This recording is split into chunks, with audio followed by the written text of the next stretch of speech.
बाळाचे पाय पाळण्यात दिसतात असे म्हटले जाते, पण या चिमुरडीचे पाय मात्र 9व्या महिन्यातच पाण्यात दिसले आहेत आणि तेही चक्क पोहताना.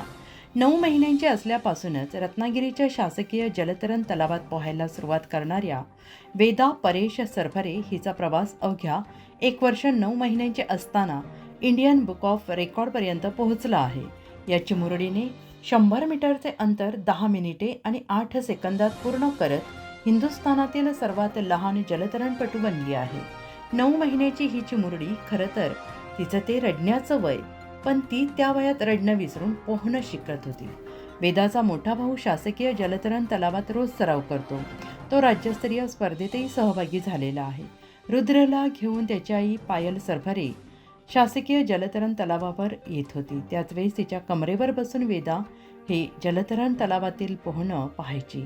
एक दिवस प्रशिक्षक गौरी मिल्के यांनी वेदाला पाण्यात सोडलं तेव्हा ती रडली नाही, तर पाण्यावर हातपाय मारून तिने पाण्याशी दोस्तीच केली. हळूहळू ती पोहायला लागली. जलतरण तलावाच्या कठड्यावरून पाण्यात डोकावताना तिचा आत्मविश्वास दिसून येतो. इंडियन बुक ऑफ रेकॉर्डमध्ये नाव आल्यानंतर वेदा आशिया बुक आणि गिनीज बुकात नाव नोंदवण्यासाठी सज्ज झाली असल्याचं वेदाची आई पायल सरफरे यांनी म्हटलं आहे.